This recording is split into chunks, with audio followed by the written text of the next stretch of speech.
my name is Isaac, and my pronouns are he, him, his. So I have never been to SCS because I have only ever heard the worst things about them, so I figured save my time and energy and just go off campus.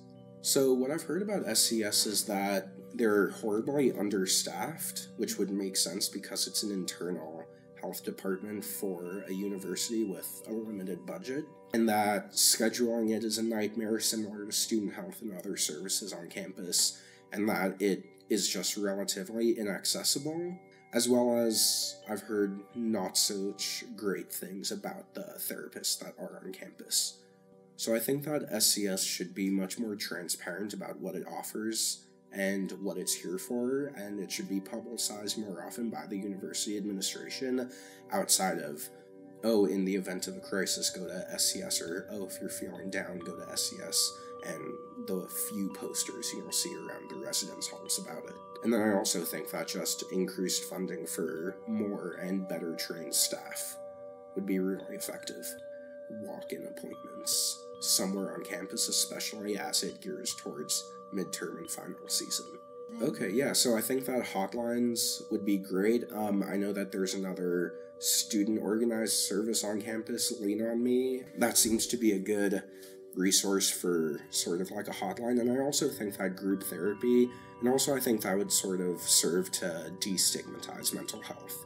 If you make it something such that students who are struggling with their mental health encounter each other and recognize that, okay, sure, a lot of people here could be miserable or upset because of the workload, but if you feel like you're singled out in your own way with your mental health, you could see that there are other people in the same boat as you, and that could be a source of comfort. So I think that the stigma is that just given the campus culture of misery and depression that is UChicago, it's sort of like any more serious mental health that would necessitate therapy if an individual chooses, or if the therapist wants to recommend them to a psychiatrist, different medications. It's almost like that's people being maybe a little too dramatic, because if everyone is feeling the same stress and like shittiness because of midterms and academics, like what makes people who go to professionals about it special? And it isn't that they're dealing with different stuff or they just can't handle it in the same way, but it's just that they're being dramatic unnecessarily. For a lot of people here, I find that academics are what brings them happiness, and unfortunately, just because UChicago is pretty much the hardest school in the world and one of the best universities, I feel like that's setting people up for emotional and mental failure. If I'm being honest, I've really intentionally sought resources off campus just because I like to compartmentalize that aspect of my life, and seeing as a lot of my issues do stem from stuff happening on campus, I'd rather get as far away from it as possible.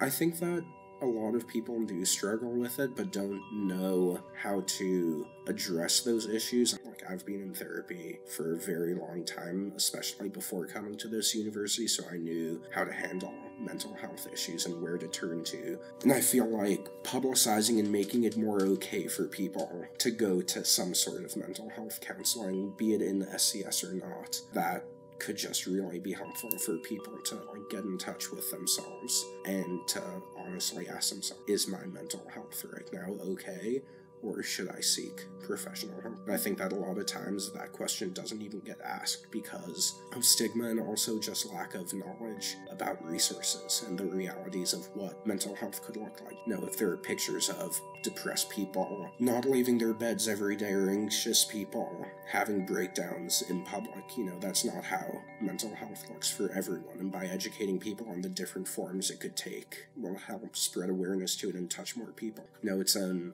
invisible issue for the most part, and each person has it manifest for themselves in different ways. So for advice, and I know that this is blunt and maybe a little crass, but I think people should just get over themselves with whatever hangups they have about mental health. If you're feeling depressed or anxious, but you're not visible about it and you don't feel like you're feeling the same way that people do in movies or TV shows, not to be rude, but like, that's stupid, go seek help. It's like, if you fall and sprain your ankle, you'd still go to a doctor even if your bone isn't sticking out of your body. So mental health is no different. Like, even if it's something small and you don't know if this would even constitute a mental health issue, you should still feel comfortable enough to go and talk to someone. It doesn't make you look weird or crazy.